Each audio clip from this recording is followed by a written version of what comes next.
Bugun Lovable kursimizni 8-darsini ko'rib chiqamiz.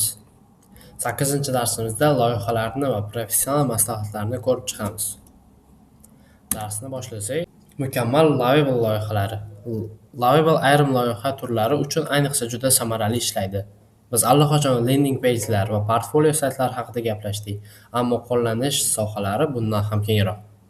Startapni tekshirish uchun MVP veb-saytlar, jamoa ichki vositalar uchun dashbordlar, marketing kompaniyalari uchun event mikrosaytlar.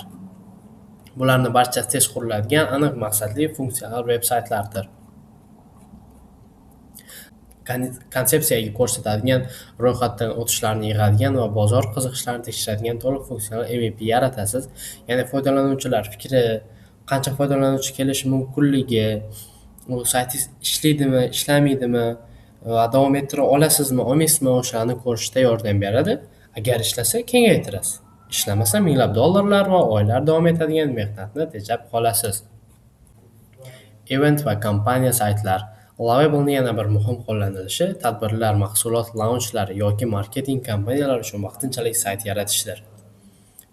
Bunday saytlar tez tayyorlanishi kerak bo'ladi. Siz ro'yxatdan o'tish sahifalari, tanlov saytlari va cheklangan muddatli takliflarni uzoq muddatli texnik xizmat haqida qayg'urmasdan yaratishingiz mumkin.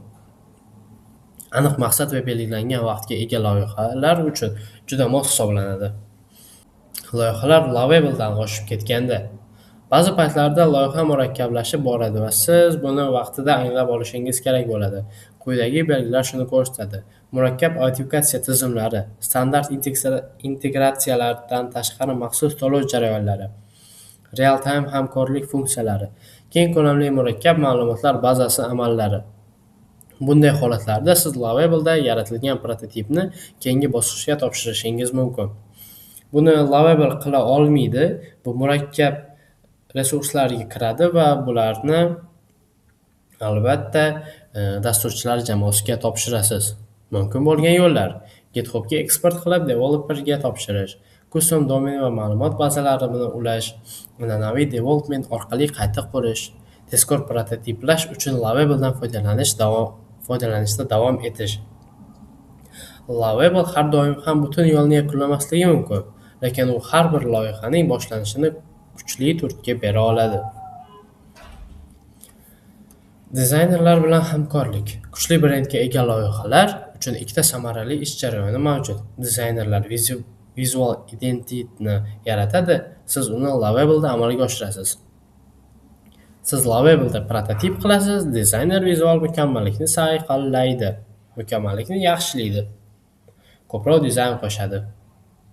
Qaysi yo'lni tanlashingizni o'z yondashuvingizga bog'liq. Dizayn birinchi o'rindami yoki funksionallik? Davom etamiz. Power foydalanuvchilaridan professional maslahatlar. Oxirgi, lekin juda muhim jihat kichik odatlar katta vaqt tejamkorligiga olib keladi. Tajribali foydalanuvchilar quyidagilarga amal qiladi.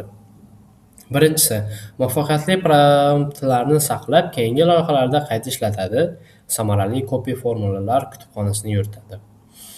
Har bitta sayt yaratishda o'z formulalariga tayangan holda ishlaydi. Katta o'zgarishlardan oldin muhim versiyalarni bookmark qiladi. Murakkab funksiyalarni avval modda rejalashtiradi. Endi Lovable saytini qanaqa qilib ishlatishni bilasizlar? Bemalol birinchi proyektinglarni boshlashinglar bo'ladi. Uni haqiqiy foydalanuvchilar bilan sinab ko'rib, tajriba qilsanglar bo'ladi. Keyin do'stlar va boshqa foydalanuvchilarga bemalol ulashib ko'rsanglar bo'ladi. Lovable kursimiz tugadi. Hamma darslar tushunarli bo'ldi deb o'ylayman. Saytini ham ishlatishni o'rgandinglar degan umiddaman.